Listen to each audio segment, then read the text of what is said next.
Hello, everybody, and welcome to this week's episode of Magically Cruising, the cruise podcast where we share our personal cruise tips and reviews to help you make the most out of your next sailing.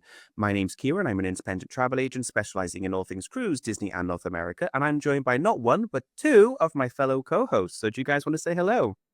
So I'm Sarah, and I write over at Cruising with Kids and Mini Travellers. And this is I'm Donna, and I write over at Cruising with Kids and Like Love Too. Brilliant. And it's so great to have you back, Donna, because you are obviously one of the OG members of the Magically Cruising team. And funny enough, this cruise, the cruise that you're on at the moment, is the cruise that we were all originally meant to be on. So I do feel a little bit of FOMO watching your adventures. You are kind of doing your Transatlantic. But do you guys want to tell the listeners where you are at the moment in the world and which ship you're on? Okay, so we are on Oasis of the Seas. We're currently in the Atlantic. We are sort of heading towards Bermuda. There is a little bit of speculation that it might be a medical emergency because we're not heading towards Miami, but there is a bit of some in the Caribbean. There's another storm brewing, so it could be that we're going around it. So we're sort of on our way to Bermuda, but Miami, yeah. And how has it been then? Because I know the weather's been a bit tricky, and I guess let's talk about a transatlantic first, maybe, and then let's talk about the ship and how your experience is going. Because I think we've all done different transatlantics. I've done one with Disney, and I think mine was in September. This is quite late in the year for a transatlantic because obviously the ship's gone in for a bit of a dry dock, hasn't she? So it's a bit later than usual.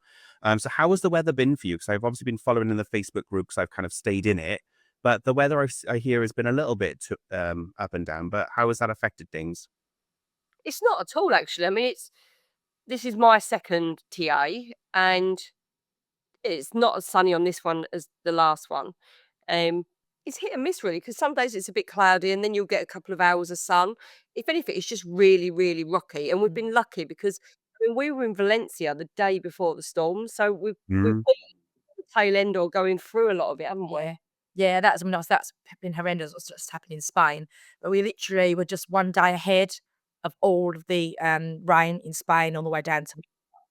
And there was obviously been hit with that big storm, and then there was a big storm brewing that we missed when we came out into the Atlantic, and now it looks like we're going to hit some more at the other end. I mean, obviously that's the time of year that we're sailing, but it's not been too bad. We've had a couple of nice sunny days. I mean, I did sit up on deck one day, but I didn't book in expecting it to be fantastic, No. but there has been a little bit less sun, and it's been a bit rocky. And I mean, yesterday it was so rocky that the water out the pool went over and down onto Central Park. I saw that. And but then also it's also been amazing because one night we went onto the boardwalk, didn't we? And oh my god, Halloween! That's just been. Then one night we went onto the boardwalk and it was torrential rain and we went into Playmakers, but the photos we got were amazing because it was gorgeous. Yeah, it's definitely a ship that would be better to experience on in the Sunshine Caribbean, I think. But saying that, it's got loads to do. Has it? Absolutely loads to do. And the weather's not too bad. I think it's that double-edged thing in it because it kind of works in both scenarios because it's such a big ship and there's a lot of indoor space as well. You've obviously got the promenade, you've got all the indoor venues. You're kind of blessed in that regard. There's a lot of choice if you are reined into the ship. But then as you say then as well, though, you actually have an abundance of outdoor space as well if the weather is good and a lot of different venues as well type of thing. That's the benefit of an Oasis class ship, isn't it? You kind of have a lot of choice, which in a normal situation means everyone's spread out a little bit. Those who want to sit indoors can do. Those who want to enjoy the pool decks in a good weather situation can also do that as well. Well, the kids are hardcore. They're honestly, I mean, it's like a wave machine that pool, and they're in there. Oh my god, Yeah, so it's unbelievable. the thunder comes. Just not leaving it type of thing. Just sat there bobbing back and forth. Poor bloke's got like a whole sou'wester on and he's shivering, and these kids are in and out of the pool. So I bet he hates them. That would have been me as a kid, though, to be honest. I mean, like, I'm in the pool and I'm making the most out of it, doing all the slides and everything as well, in like torrential rainfall. That's what I went to do the slide yesterday. What's it called? What one? The indoor one. Yeah. The ultimate abyss. The ultimate abyss. Yeah, that's it. But yeah, it was shut due to wind. I was gutted. So I did try and go up there. I thought, yeah, I can do this. So I went up the top, and I didn't realise, but it's got like a glass floor. Yes. So I've been on Symphony before, and it hasn't got a glass floor. All right, okay. One, I couldn't bring myself to walk across the glass floor. I was like, oh my god. And then I just thought, what if I get stuck in it? which you can't get stuck in it. I didn't melt it. I stood at the top, and the woman was looking at me like, "It's just a slide." I was like, so I couldn't. I had to take my mat back downstairs again and go all No. meet Darren, who'd gone down 10 stories Because without me. Darren's worked out that it's the quickest way to get to Playmakers from the top deck. From pool to playmakers in 15 seconds, like. We'll try it again when it's open. I'm sure it'll be open once in Yeah. So, I done it on Wonder of the Seas, and you have that perception of, because when you're a kid and you go on kind of dry slides, you're like, oh, they're a bit tame. You know, you think they're going to be really cool, and they're not. But I will say it is surprisingly fast. I was quite shocked at how quick you do go down it, and you kind of get to the bottom of it. It's a lot of fun, but you're right about the glass. Wonder of the Seas has the same. You yeah. step out onto glass, and I have a paralyzing fear of heights. So I was shocked that I was able to kind of get past that bit to get on the side, but I was determined, if I do nothing else, doing the ultimate abyss. Like, I'm pretty sure the Symphony didn't have a glass floor when I was on it. Mm. Whether they have now, I don't know, but I'm pretty sure it didn't. Where are you guys staying then? So we've chatted about it previously, but just kind of give us a bit of an overview as well. You're both booked in suites, am I correct? Yes. So we've both got a grand suite, and it's a mirror of it. So we're dead opposite each other. Yeah. On one side of the ship to the other. And so it's been brilliant. And I think for this class of ship, and it's not at full capacity, is it? It's 90% at double capacity. So I think it's 5,000. Is it 5,800 on? Or 5,200? Something like that, yeah. So it's not at full capacity, but it's just I'm loving having the lounge. Space, yeah. And the lounge upstairs, yeah. It's just been brilliant. It's brilliant. I mean, we tend to just, wherever we go, we just go back to the lounge. We're sort of popping in and out all the time. Yeah. We've been having our breakfast up there, our lunch up there, our dinner up there, snacks up there. The bar's open from 11 to 11. So you're getting all your beers and your wines throughout the day in that time. And then between 5 and 8, you can have cocktails. Mm. Over them times, you'd have to use your drinks package or pay for them or whatever. It's funny though, isn't it? Because we always have this conversation about whether or not to upgrade to suite level on a cruise ship. And I'm always saying, like, will we actually make use of the space? Will we be in there a lot? And the one time I had access to Richard's rooftop on Virgin, I lived in there because it's nice to have an escape from the rest of the ship. And you underestimate the value on that when you're on, regardless of the size of the ship, just having a private space, whether or not they give you free drinks or extras and all that type of stuff. Having a private space, I think I've kind of slowly changed my mind now. I was a bit of I'm fine with a balcony, and I'm a little bit like, I'm kind of edging towards a suite level now because there's a lot of value in that. Yeah, I mean, obviously, we've not had to really buy a drinks package. I mean, have you done much on drinks so far? I think our bar bill was 700 and something, I think, so far. But then we went in the casino last night, walked through, and thought, we'll just do roulette, and won £500. So No. paid the bar bill off. Yeah. Yeah, no, so we've not done hardly anything because obviously we've got 5 drinks with Diamond Plus. Yeah. So we've been in the evening. We've not even been able to use them up, but we could gift them. So we've bought a drink before and stuff like that. It's like having your drinks package. We've had the Wi-Fi's included. It's been lovely, isn't it? It's been brilliant. Yeah. This is an interesting thing because one of the reasons me and Phil pulled out was it was a cash flowing thing as to why we just couldn't afford the balance when it was due. But one of them as well was the rising cost. So we were booked in a balcony on the same voyage as you guys. And we were then a bit annoyed at the cost of adding on Wi-Fi because we need it for work purposes and the drinks package because I don't trust us to not get drunk. And basically the price we would have paid then for a balcony with those additions on top is not far off what you guys paid for your junior suite. So in hindsight, we probably should have, but not junior, sorry, Grands. We were going to book a junior. That's why I keep bringing up a junior all the time. But like, we probably could have paid for the suite and had a nicer experience with a private lounge and had all the things we were worried about budgeting for. Yeah. It's not that much difference between it, really. If on some voyages, it does depend, but Well, that one that I've just booked with you for next year, that's a massive difference for the suites. So we've got a balcony for it's that one. almost double, wasn't it? It depends, doesn't it? Yeah, they're all different, aren't they? On each sailing. But that has been, I mean, obviously you don't get a drinks package we're in a grand suite, aren't we? But you do get your drinks for the best part of the day, and they get your cocktails in the cocktail. And so that's worked out really well. And the Wi-Fi has been, really good, isn't it? And the other reason that we're spending the extra bit of money is because we're doing the quiz, which is in Boleros. So We get a glass of wine in there. And after, if we come out after dinner, we might go into Schooner Bar or into the pub and have a couple of drinks there. Sometimes I don't even. It does, though. It raises the point, like, about loyalty status as well, because I didn't realize, I underestimated how powerful it is to be at the top end of the Royal Caribbean loyalty system and how much is actually included as well. When you add that into being in a suite as well, I see it more and more now. The more I pay attention to kind of royal and loyalty status now that I'm in certain Facebook groups, the more I see that's where the kind of the real benefit is having high loyalty status and possibly being in a, like, the new junior suite that includes, is it Sky Perks? The Sky Junior Suite now, the new one they've New one, yeah. introduced. So a lot of Junior's only normally C, isn't it? Yeah. But it's just as Mm. well.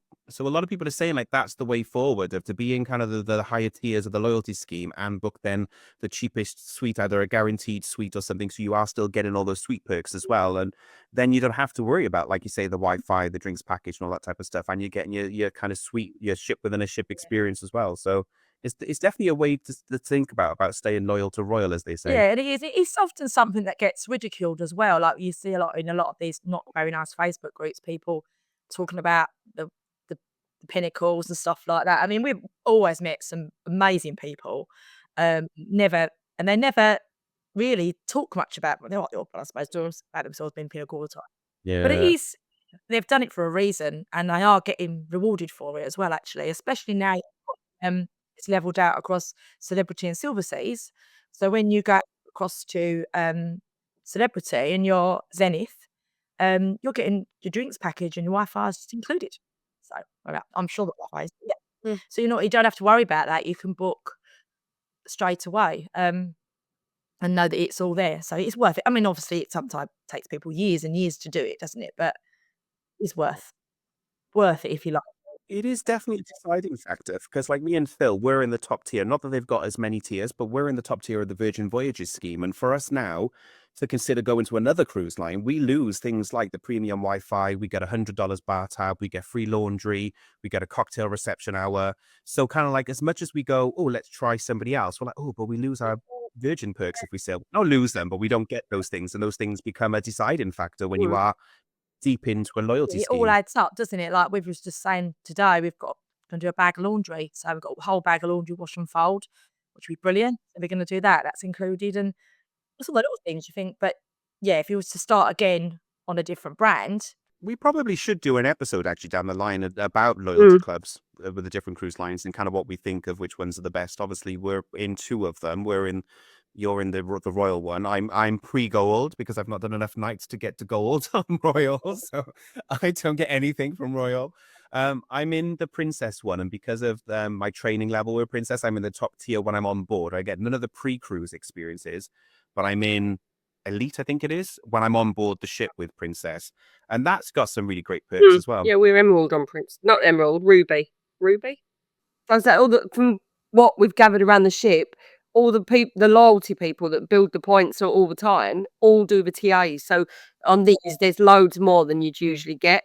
So currently on board now, we've got 923 gold members, 530 platinum, 286 emerald, 1,144 diamond, 1,074 diamond plus, and 202 pinnacle.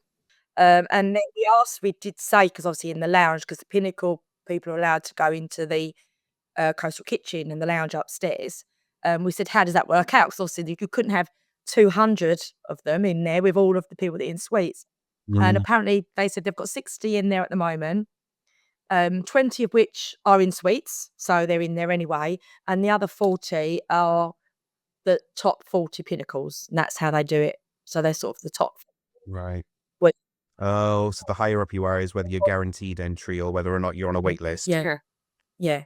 So like the coastal kitchen. But it is busy. I think and I think because a lot of staff got on Cartagena. Yeah, we saw a lot of people get on there, didn't we? So I think it was all a bit like new staff to the ship. And I mean, the 2 days I really struggled with food. Well, no, first of all, I thought I'll just eat gluten and not worry. Anyway, then I ended up in bed for 2 days ill.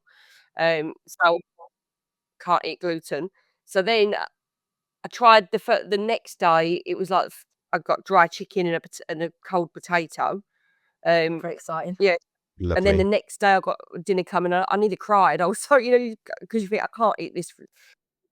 So we had a word and said, look, just I still want sauce. You can't just give me, because what they were doing was taking the gluten off. But Yes. then Yeah. they've been incredible. Well, it was a concern because this is one of the reasons, again, where deciding factor as to why we pulled out was Phil was really worried that if the gluten-free was bad, because you've got, 9-10 days at sea, pretty much, he was terrified of like, well, if it's bad and I'm stuck at sea, I can't get off the ship to buy other foods in case of that. So has it improved now that you're kind of in that transatlantic stretch? Then it sounds like it has. Yeah, so once we had a word, and I mean, not just the concierge, it's like in other areas as well. Then people are going above and beyond. So like, I'm I happy went to a burger and they gave you a gluten-free burger. Yeah, they're doing that. So they're doing that. The gluten-free buns. The only place that I've not been able to get was I couldn't get a taco in a wrap in El Loco Fresh, and that's what I was Yeah. saying. On Odyssey of the Seas, they've got it bang right, and Yeah. the same. And I think they just had to get their head round. So now the chef preparing different sauces, so that I've got sauce. I'm having dessert because he keeps making me desserts. Yeah, you've got a gluten-free dessert. I think I've got a really good dessert tonight. So they go Yeah. beyond. But at first, those first couple of days, but then what we've spoken to them, they've been brilliant. How isn't there in a lot of the different cafe promenades? Yes, That gluten-free, yeah. which has been quite good, yeah. Is there a crew turnaround then, did you say? So is it like they've onboarded new kind of crew, but then as part of the change of the season? Because this tends to happen as the European season begins and ends as well. You Yeah. do see that there's a bit of training going on in like the suite lounge. Yeah. You can see there's some people that the other more experienced staff are talking them through stuff. Yeah. And they're all brilliant. But yes, Yeah. that there are newer people that have come onto the ship. But I suppose Yeah. that these are cheaper. So I suppose that's Yeah. part of the thing, isn't it? That they to bed staff in ready for the next season, maybe. I don't know. Well, historically, transatlantics always have been. They've always been kind of the bum end, for lack of a better word without swearing, of kind of cruising seasons. They were always really unpopular with core cruisers. They were always kind of the more retirees who had more time on their hands. However, I will say in the last 2-3 years post-COVID, we are seeing a bigger and bigger demand of people who want to book onto transatlantics, particularly younger people as well, because Wi-Fi's got better. Yeah. So remote working can happen. But also as well, working from home culture has changed as well now. Definitely we have seen in our sector a massive increase in the younger generation, kind of more, I would say, the late 30s up crowd who want to do transatlantics now because it is the best way to get the most amount of time on board a ship. The demand's higher than ever, but they seem to be getting later and later into the season as well, which then puts you into the whole tail end of the hurricane season. So you kind of have a bit of a risk of what the weather's going to be like. I've seen some really bad footage on multiple brands of ships going across. Yeah, I mean, it's not. Well, I've booked my next one. Yeah. So that's a testament to obviously Yeah. how amazing it's been. I tend to put them all into dry dock just before as well, like each one. So we've just got on this one, just come out of dry dock. We're going on another one in December. Just come out of dry dock. I think then one next year. Yeah, that's Comes straight out of dry dock. yeah. It looks like you've got a month where it's missing. So Yeah. So you're getting on, hopefully, on a nice, clean, fresh ship as well. Yeah. And you get a certificate. I haven't had a certificate yet. Do you? Certificate, yeah. Is this your TA crossing one? Yeah, Yeah, which is, I mean, it's a bit mad. They're probably trying to make transatlantic sound really, really exciting and special. But yeah, you get a certificate with. I've got a Disney one actually. Now you've said it, I remembered. We've got a Disney one is over there buried under moving stuff. Yeah. But yeah, On your special sailing. but the things that I don't know what they've done in dry dock. I mean, obviously the hull's all really shining. You can tell it's all freshly painted. It's a fresh carpet. Yeah, all new carpets throughout the ship. So there's lovely new clean carpets. So no, it's really fresh and Yeah. I think Every I'm sure she was amplified though. I'm pretty sure her last dry dock was when she was amplified, and I'm pretty sure she was amplified pre-COVID. Yes, she was. 2010, I want to say. No, Really? I'm sure she was amplified. in 2019. All right. I think I was on her in 10 then. Well, I was on her in, let me just check, 2018, I think. And then she was amplified the following year. Or it might have been just it. Yeah, 2020. no, pretty much. So in 2019, she was amplified with 165 million. I'm pretty sure that's when the Ultimate Abyss and things like that were added to her because she didn't have it until then. every 5 years, isn't it? So this last one was just a general clean up. Because when we was on it, there was there was no slides. There was no love fresh. There was not that. What's that amazing barbecue place called? We keep forgetting what it's called. Yeah, we don't. We keep calling it Butcher's something, but it's Portside. Oh yeah, Portside Barbecue is amazing. That wasn't there before. El Loco Fresh wasn't there before. The escape route wasn't there. Not that we've seen it. Rising Tide was obviously. It's had quite a lot added. All the beach huts and the coconut and lime and all of that, all them pool bars, Yes, all been yeah. changed. It's like it's like being on a different ship. Because, and I don't know, I can't remember the name of it now. Who's coming over next year? I know, I should know, and I want to say Harmony, but It's it Harmony. is Harmony, isn't it? We'll just Because she's going in for a full amplification as well. So again, another 150, I think 180 mil amplification ahead of her European season. So she's getting she's getting Pesky Parrot as well. So the new style, like they're adding some of the improvements from like Wonder and Utopia of the Seas. They're coming to Harmony because she's never been amplified. So from my understanding, she doesn't have the Ultimate Abyss. She doesn't have water parks and slides. So my understanding is she's the last Oasis class ship to have the modernization where they're kind of bringing on all. Even I didn't realize she didn't have playmakers, so she's getting playmakers. So if you're interested in sailing on a brand new revolutionary amplified Oasis class ship, then Harmony next Europe season. I'm pretty sure Oasis didn't have playmakers. I remember it being some sort of like taco-y restaurant along the right. Yeah. Playmakers. I just remembered that. It was like a taco, Yeah. like I can't remember what it was called. I'd have to look it up. But like all like Mexican sort of place it was.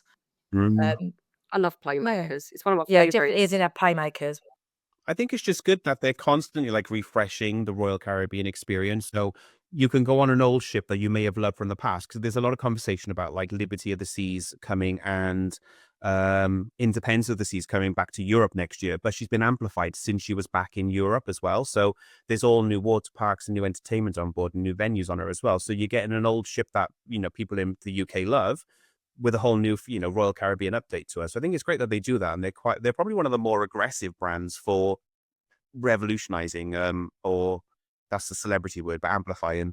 Yeah, there's been It's like Mariner. When we went on Mariner, Mariner's like a mini Oasis class ship. And all right, it hasn't got the boardwalk and all of that, but it's got a lot of the stuff. So actually, you can have that same experience in a smaller ship if that's what suits you, which we love. Yep. Your favourite space? Boardwalk. I love the boardwalk. Boardwalk's amazing. It's cool, isn't it? Every time you walk down there, you just go, oh, isn't it lovely? And you just look at all the pictures on the walls and Zoltar, and it's just everything about it. Quirky hidden stuff as well, which you didn't know about. Like there's this New York alligator statue climbing out of a sewer in down on deck 4. I was like, oh my God, we walked past it loads of times. And in the pub, when you look in there's a statue of a kissing couple and they're hidden down a little alleyway. Well, it's just really loads of little quirky things that we've found as we've been walking about. Really interesting. It's one thing Royal do really well, don't they? They've always done as a brand, even Celebrity has it as well, but artwork and kind of really interesting focal features. This one thing that took me by surprise on both brands when you're walking around, just as you say, the exciting delight as you're walking around. Oh, wow, look at that over there. And oh, wow, look at that over there. It's just, I love that part of it. It makes you want to kind of on the ship and have a wander. Well, before we came on this cruise, I think I was doubting whether which is ridiculous because we've got a cruise blog, but you're thinking, I don't know if I want to cruise much anymore. And I think it's because of that horrible group. Just Well, we're not going to name names, but is it the one? Anyway, yes, yeah. And I mean, there's people posted stuff on this in that group. People are here, but we're still on the cruise, and you think, how can you stop talking about people still on the cruise? I keep thinking one day the back of my head's going to come up in a picture on there. And I'm like, it's vitriolic, and that's put me off the industry, I think. But then coming on, it makes you realise what you love, why you love it, and you've just got to ignore that negative element, haven't you? I suppose they're everywhere, but we're lovely people as well, really nice people, all different types of people. Well, don't always know what's hit them, do they? Talk to us. We've had this conversation though so many times, haven't we, about kind of just putting too much faith in kind of online content, whether it's kind of like, some of the Facebook groups and some of the people who maybe they've got a bit of a perspective, and it's just be very careful, I guess, in it about being too close to things and learning a bit too much, because it can sometimes influence your enjoyment of something.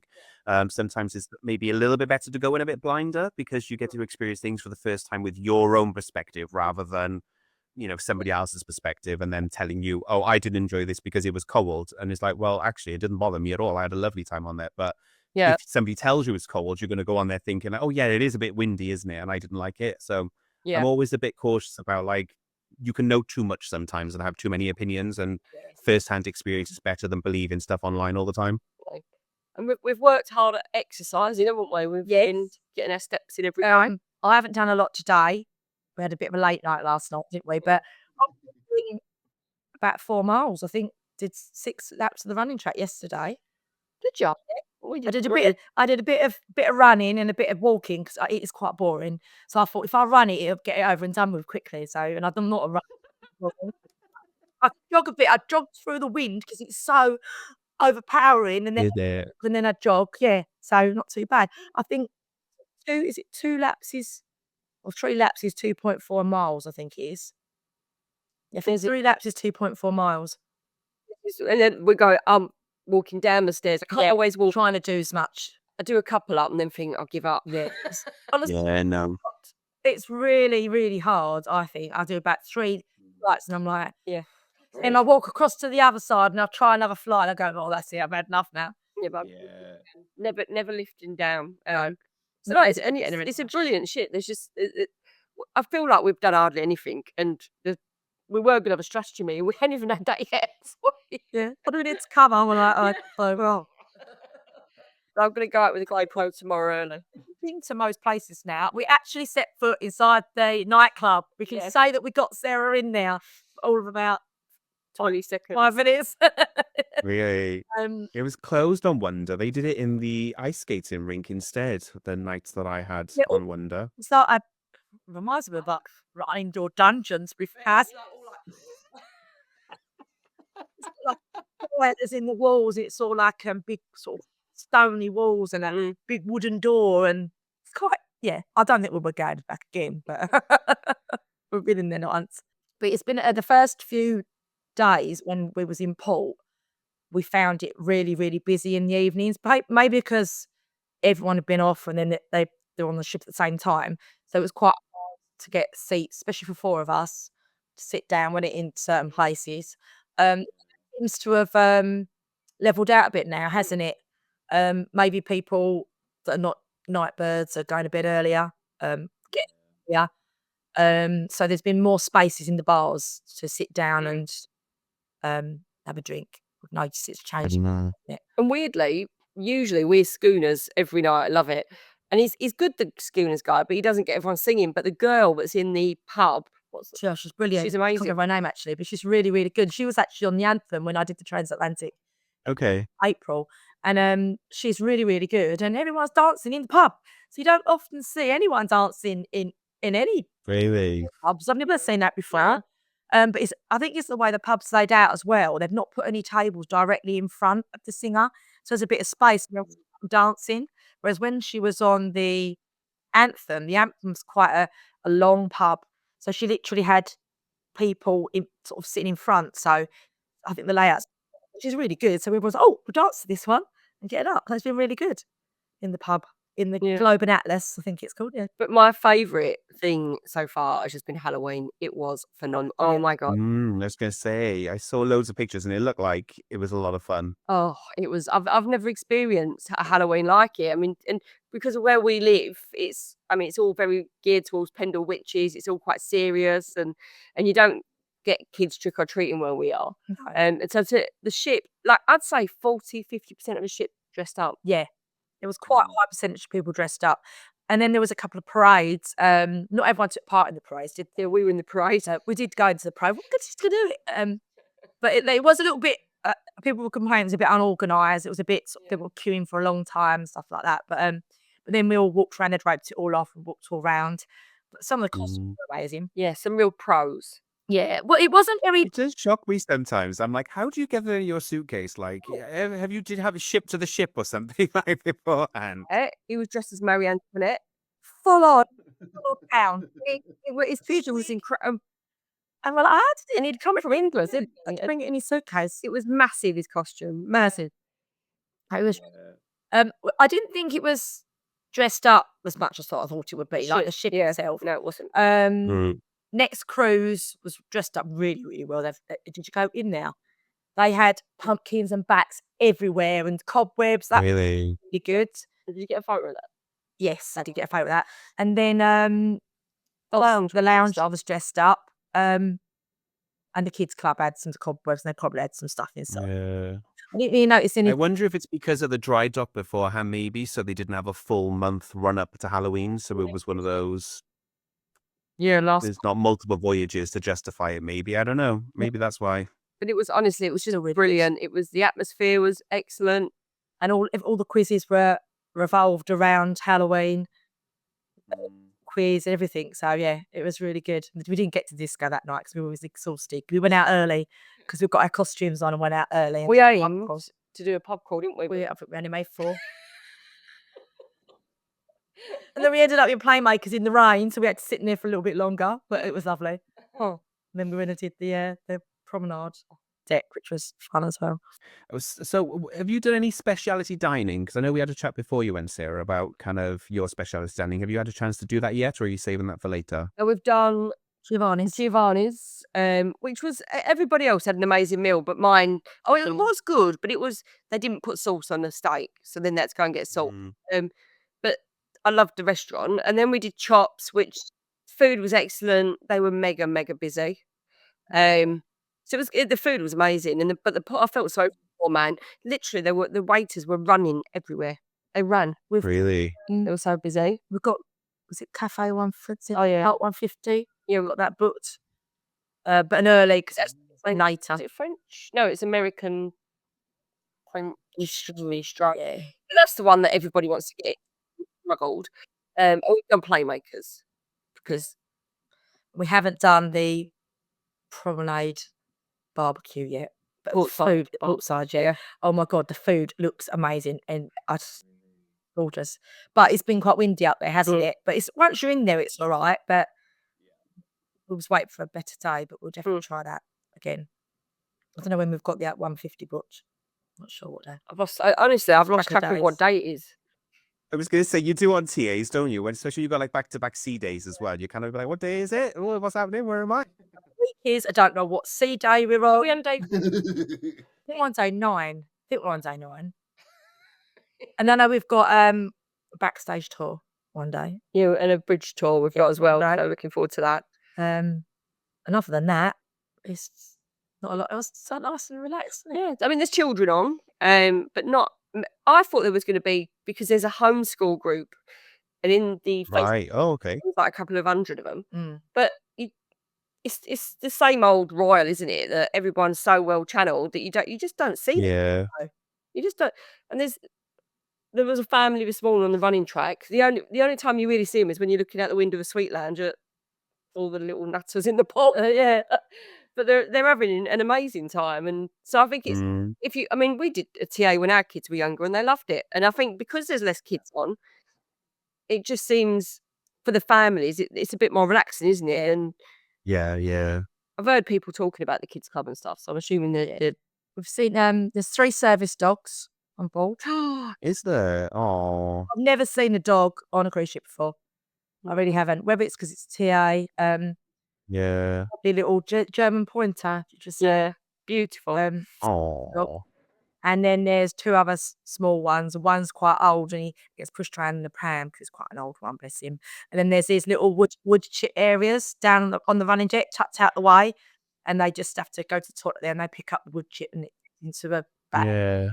There is a Labrador as well, but we've not seen that before. Yeah, no, I've only seen 3, 2 little ones and that's quite. So, but it's clever, isn't it? Because I mean, I was talking to the guy last night because I was saying like, what's its superpower? And his wife's epileptic, and the doctor. Yeah. Well, yeah. So that's so. Well, it's crazy, isn't it? Like, I don't know what they do. Apparently, they pick up on scents or something, and they can tell when there's a fit going to start. Yeah, he's amazing. Well, our last dog, Toby, he could tell when Jack was going to have a hypo. Yeah. Alpha, less.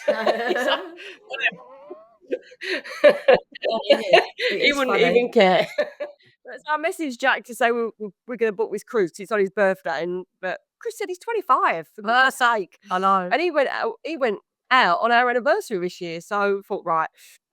He said, I don't think you can leave me with him for another 2 weeks. So, but no, I'm trying to think of anything else to tell you. What else is there? The weather, we've discussed the weather, the dog. Wait. We'll save ports for afterwards, but definitely Nassau is one I want to pick up on as well. Yeah. So Yeah. I guess let's preempt it a little bit because I want to do a full episode on Nassau because it is such a kind of cornerstone of the Bahamas, Caribbean cruising from Miami. But have you got any plans for when you go to Nassau, or are you freestyling? We haven't for this one, have we? I think there's a brewery apparently, really close walking distance. We're going to try and get in there. And then I've got another day in Nassau on Allure, haven't I, next week? Yeah. I'm not sure now either. I'm sure that I've seen a video. Did I book the pigs? Is it pigs at Nassau? Oh, you've got the pigs, yeah. I booked the pigs, I think. I'm sure that I've seen, but people always say don't get off, it's rubbish. Now, to me, I don't think anything could ever be as bad as those Mexico ports. I just didn't like them at all. Yeah. But I saw a video and it looked like they've spent a lot of money already on Nassau. Now, obviously, Royal are building an island there as well. Not building an island, but you know what I mean. They're building a beach club there, yeah. So I think it's going to be better than I think, because this video I saw, it looked amazing. It gets such a bad rep. I think we were talking about it. It's a little bit because it's on the doorstep and it is such a cornerstone of kind of Caribbean cruising that a lot of Americans is pretty much on, I would say, a good 60% of Caribbean itineraries. So I think it's just a lot of Americans have been there and done it. So for them, it's a easy skip.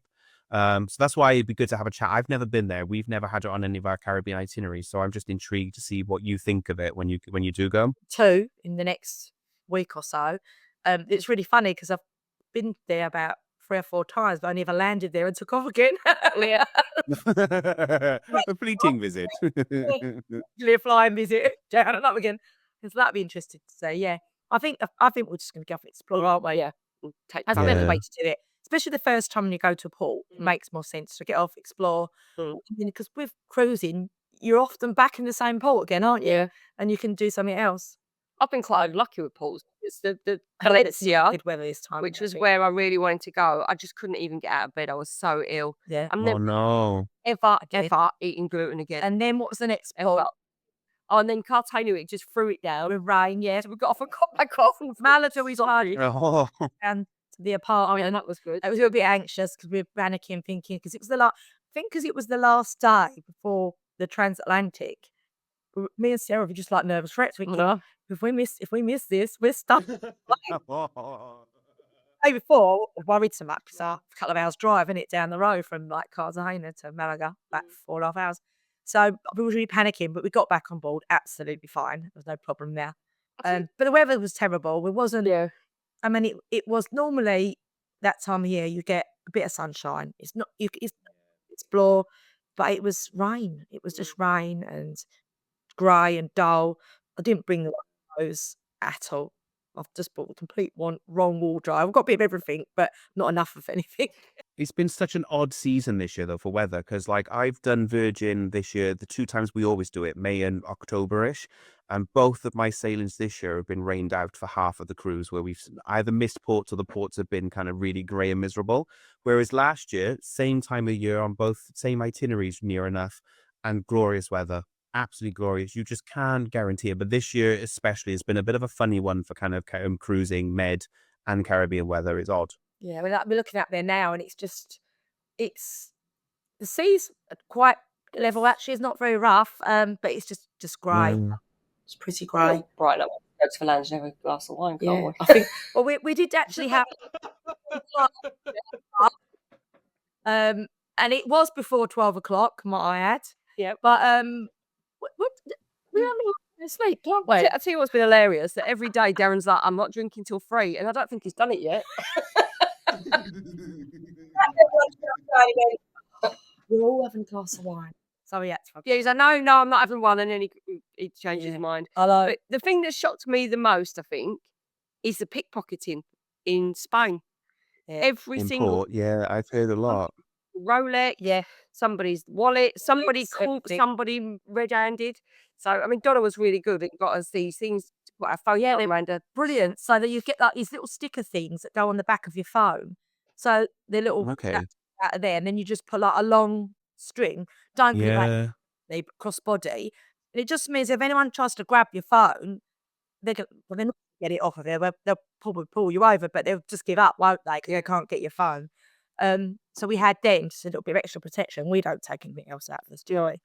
But yeah, I'm it's hearing more and more from customers and Facebook groups of Rome, especially. I was worried about on our last cruise in Barcelona. Luckily, we didn't, but I was more conscious of it than ever to the point that I was considering buying a crossbody bag Yeah. so I could have more or awareness of my belongings while I was in port, because it seems to be really bad this summer. I don't know whether it was cost of living and the economic impact that everything's having, and people are looking to do more petty crime, but I've seen so many stories in that Facebook group, but also for our Virgin sailing I did recently as well. There were stories of people as well. And I don't know whether it's just preying on unlucky tourists and we're a bit more aware because it's on our doorstep. We go more often. I don't know. But yeah, it seems like it is definitely on the rise this year than it has been previous years. And I've always dismissed, I've always been a bit like, oh, it's not as bad as people make out. But Yeah, this year. Our you, taxi driver in Barcelona said it's just getting so bad. It's really bad now. London's bad now, though, isn't it? Yeah. Well, so Mm, worst. Phones just going left, right, and centre. They're mounting yeah. on bikes and taking out people's hands. Yeah, so that was a bit of an eye opener. So I'm It definitely is a shame, isn't it? I think you definitely now need to more than ever have a plan in place to kind of look after your belongings. Like you say, whether it is a crossbody bag or being aware of what pockets you're wearing stuff in and just being a lot more cautious. I hate saying this because I don't want people to feel like they shouldn't enjoy themselves when they're away, but I do feel like more than ever yeah. in kind of busy cities, at least you've got to be very aware of your personal belongings. And I've Because Look, I have an anti-theft bag, and that's really good. It's called PackSafe, and it's you can't scan it, you can't slash it, and when you zip up, it goes through a thing, Tog, so you can't undo it easily. So it's really yeah, the crossbody as well. Even Mm. Dan's got a crossbody bag now, and obviously don't put anything in your back pockets. Yeah. Keep everything on the front. Don't take out any valuables. Don't wear a fancy watch. Yeah. Um, Somebody's lost a Rolex on this cruise. yeah. Also, as well, a lot of it is late at night, so they're preying on people coming out of restaurants, nightclubs, and they've had a drink, and they're less aware. Yep. That happens quite a lot, and people waiting for taxis and getting their phone out their bag, looking for a taxi. Do you know what? It's funny because I was really aware this last voyage that I was on with Virgin, but we had an overnight in Ibiza, and I'd done my usual trick whereby we're only popping out for 1 or 2 and Mm. cut to 5 in the morning, was stumbling back to the ship. But I was so out of my mind and I was being a bit unwell waiting for the bus back to the ship. And I was like, this is prime time. I threw my phone across the street at one point in a drunken kind of like just being dramatic, like ring the ship. And I threw my phone at Phil. And it was just like, it's so easily done when you're a little bit less aware. It was a mess. I missed the whole following day. I was in bed until 6 p.m. the following day. Like I was not in a good state. I should not have been drinking as much as I was. But it's so easily done when you are slightly merry and you're on holiday. You let your guard down, you're having a lovely time. You're primed for somebody to take advantage of. And it's a shame that, when you're at your most happiest is when these people prey on you, isn't it? Yeah, Mm. you just got to be so careful. It wouldn't put me off travelling. We've had No, such no, a good not at time. all. I don't feel particularly unsafe in Barcelona. I never have done because I always have my bag in front of me there. Yeah. I've never felt unsafe, but Yeah. I think we're pretty vigilant yeah, as well. yeah, But this could happen anywhere though. Like you could happen in your hometown. Like, I live in Bristol and it could happen in the high street in Bristol. So this isn't one of those like Barcelona's. And I think that's what it is. I get defensive. It's not that Barcelona's unsafe. It's just society is starting to become a little bit unsafe now as well. Like the rising petty crimes are everywhere. It's not a unique tourist thing. I think you're just more vulnerable when you're on holiday because you're letting your guard down because you're in unfamiliar surroundings and they pry on people who are looking at maps and they know, oh, they're tourists, they're not local, they're going to be distracted. Yeah. they got a few different tactics now as well. Like we've heard, obviously being in Spain a lot. And one of them is like they'll spray some water on you, or they'll say, "Oh, you've got bird poo on your shoulder," and they'll go up Yeah. and someone else has got their wallet or whatever. And then another one is they'll go and hug you, and then they'll have your necklace off. They'll undo it from behind, God. hug you, and say, "Oh," or "I'm really really upset. Can you help me?" And start crying, and they're So anything like that, I would just walk away. Don't talk to me. Yeah. Going, Yeah. don't touch me. Yeah. I know, but it's like anywhere. I think it's no matter where you go in the world, you can be in Walt Disney World as well, and they got quite strict security. You still need to be aware of your surroundings, what's going on, because Disney Paris is terrible for it. Really? Yeah, but what You people pay to get do, into Disney Paris. they stand outside and say, "Oh, I can't afford a ticket." If you've got any hours left, and people give them to them, because we're in a lot of Paris groups, and then they go in and pickpocket. So they have got quite. So they say, "Do not give your ticket to anyone." No. yeah, it's this thing. It's anywhere you go. At the end of the day, you're not safe. I hate saying this, and we probably dwelled on this a lot more than we probably should have. But it is an important part of travel. It really is, and you just need to be very vigilant everywhere you go. Oh, just another one. Another one they do at the moment is they're going up to people and saying, especially happens a lot in Spain. I can't remember where my hotel is. Can you just open Google Maps for me? And if I give you that, can you show me where it is? And the minute you open up Google Maps, your phone's open, it's gone out your hand. Really, I guess yeah, 'cause then it's unlocked, isn't it? So Yeah. because that's the trick, isn't it? If your phone's locked, they can't get into it. But the second your phone's unlocked, they can get in there, disable the remote cancellation, and They could change that without having to put the passport in it, but they're doing that. Or even it's just a way of getting the phone, and then they're all shipped off to. They end up in Dubai, most of them. That's where mine ended up. is there anything else you guys want to touch upon then? 'Cause we've talked briefly about food. I guess like nightlife, you've mentioned about like the bars and things like that. You've been in the nightclub. Oh, entertainment. I know there's obviously a few issues with some of the venues and the weather and things like that, but have you been in to see any of the shows on board? Because obviously Royal are award winning and they're amazing for their entertainment, but have you seen anything? We normally see every show. We have love way. We've hardly seen any. But probably because we've been eating. I normally eat a little bit early, about 7ish, but we didn't get our table. Yeah. We both fasted at 7:30, and we ended up about 7:45 or 8. Okay. Just in that 9 o'clock, 10 o'clock show. We did see an amazing. I don't know what his name was now. Ventriloquist. And I said to the husband, I went, "Oh, this is really not my cup of tea." So we went in. We stood right up the back. I had backache, so I took the effort to take the whole thing. And he was on again the next day at 2 o'clock, and he's quite famous. He's done the Palladium and all over Disney Channel and everything. I wish I knew his name. I do apologise for the ventriloquist. He's saying, I don't even say the word, like ventriloquist. But he was so good. He was so very clever. I did see part of the H2O because I was on the boardwalk down Romsey. I just had only literally a bit of it, but then that's been cancelled a few times because of the seas being rough. And I've seen a nice show. That was really good. Again, bit rocky, so they had a few falls. What else have we seen? That's it. Cats is on in a few days' time. I'm going to go and see Cats. Cats. I was trying to remember what the show was. It's Cats, yeah. Yeah. Which is not everyone's favourite, but it's really funny because it's the first musical me and Sarah both see, not together. I did see Sarah come into the defense of Cats in the Facebook group the other day when they were all moaning about it. Sarah's like, It's amazing. I mean, I love all musicals. It is amazing. The actors and the cast are going to be amazing. It's not a lot of people's favourite, I think.